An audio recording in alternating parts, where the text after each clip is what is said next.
Hello എല്ലാവർക്കും നമസ്കാരം. പുതിയൊരു വീഡിയോയിലേക്ക് സ്വാഗതം. നമുക്കിന്ന് ഈ വീഡിയോയിലൂടെ കോളിൻ ക്ലാർക്ക് മോഡൽ എന്താണെന്ന് മനസ്സിലാക്കാം. നമുക്ക് വീഡിയോയിലേക്ക് കടക്കാം. കോളിൻ ക്ലാർക്ക് മോഡൽ എന്താണ് ഈ മോഡൽ കൊണ്ട് ഉദ്ദേശിക്കുന്നത് ആദ്യം നോക്കാം.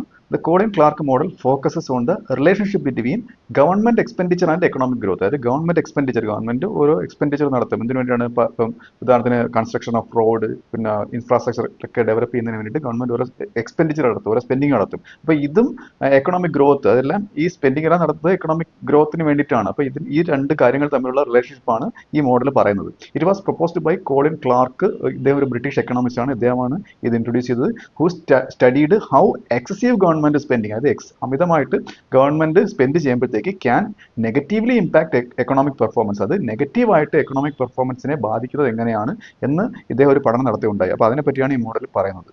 ഇനി നമുക്ക് ഇതിന്റെ കീ ആസ്പെക്ട്സ് നോക്കാം. Key aspects of the Colin Clark model. അതിൽ ആദ്യത്തേത് പബ്ലിക് എക്സ്പെൻഡിച്ചർ ലിമിറ്റ് ആണ്. അദ്ദേഹം പറയുന്നത് എല്ലാത്തിനും ഒരു ലിമിറ്റ് ഉണ്ടെന്നാണ്. അതായത് ഗവൺമെന്റ് സ്പെൻഡ് ചെയ്യുന്നതിന് ഒരു ലിമിറ്റ് ഉണ്ട്, അതിനപ്പുറത്തേക്ക് പോയി കഴിഞ്ഞാൽ അത് എക്കണോമിക് ദോഷമാവും എന്നാണ് അദ്ദേഹത്തിന്റെ അഭിപ്രായം. എന്താണെന്ന് നോക്കാം.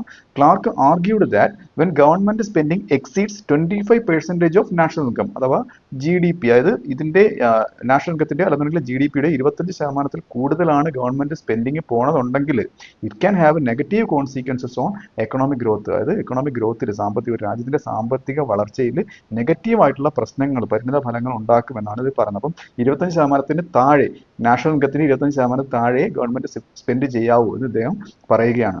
ബിയോണ്ട് ദിസ് ത്രഷോൾഡ്, അതായത് ഒരു ത്രഷോൾഡാണ്, ഒരു ലിമിറ്റാണ്. ഹയർ ടാക്സേഷൻ, ഇതിന് അപ്പുറത്തേക്ക് പോയി കഴിഞ്ഞാൽ സംഭവിക്കുന്ന കാര്യമാണ് പറയുന്നത്. Higher taxation needed to finance public spending. ഇതിന് വേണ്ടിയിട്ട് ഹയർ ടാക്സേഷൻ, അതായത് ജനങ്ങളുടെ കയ്യിൽ നിന്ന് കൂടുതൽ ഇതിനു വേണ്ടി ഫണ്ട് ചെയ്യുന്നതിന് ടാക്സ് പിരിക്കേണ്ടതായിട്ടുള്ള സാഹചര്യം വരും. അപ്പോൾ ഇങ്ങനെ വരുമ്പോഴത്തേക്ക്, ഇങ്ങനെ ഹയർ ടാക്സ് വരുമ്പോഴത്തേക്ക് ഇത് ഡിസ്കറേജസ് പ്രൈവറ്റ് ഇൻവെസ്റ്റ്മെന്റ്, അതായത് പ്രൈവറ്റ് പാർട്ടീസിന്റെ ഇൻവെസ്റ്റ്മെന്റിനെ അത് നിരുത്സാഹപ്പെടുത്തുകയും ആൻഡ് റെഡ്യൂസസ് എക്കണോമിക് എഫിഷ്യൻസിയെ കുറയ്ക്കുകയും ചെയ്യുന്നു. അതായത് പ്രൈവറ്റ് പാർട്ടീസ് ഇൻവെസ്റ്റ് ചെയ്യാതിരുന്നു കഴിഞ്ഞാൽ അവിടെ കോമ്പറ്റീഷൻ ഉണ്ടാവത്തില്ല. അപ്പോൾ ഒരു മൊത്തത്തിലുള്ള ഒരു എക്കണോമിക് എഫിഷ്യൻസി കുറയുകയും ചെയ്യുന്നു എന്നാണ് ഇദ്ദേഹം ഈ മോഡലിലൂടെ പറയുന്നത്.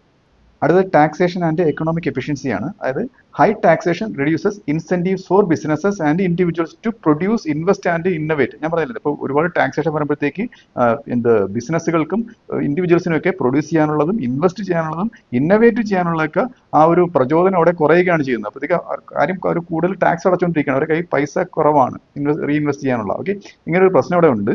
This leads to slower economic growth, അതായത് എക്കണോമിക് ഗ്രോത്ത് സ്ലോവർ ആവും ഇങ്ങനെ വരുമ്പോഴത്തേക്ക്. പിന്നെ ഇൻഎഫിഷ്യൻസീസ് ഇൻ ദ പബ്ലിക് സെക്ടറിലും ഇൻഎഫിഷ്യൻസീസ് ഉണ്ടാവും. And a decline in overall productivity, മൊത്തത്തിലുള്ള പ്രൊഡക്ടിവിറ്റിയിൽ ഒരു ഡിക്ലൈൻ ഉണ്ടാവും ഇങ്ങനെയൊക്കെ സംഭവിച്ചു കഴിഞ്ഞാൽ. അപ്പോൾ ഇതൊക്കെ കീ ആസ്പെക്ട്സ് ആണ് ഇതിന്റെ. അടുത്തത് ഗവൺമെന്റ്സ് റോളാണ്, ഗവൺമെന്റിന്റെ പങ്ക്.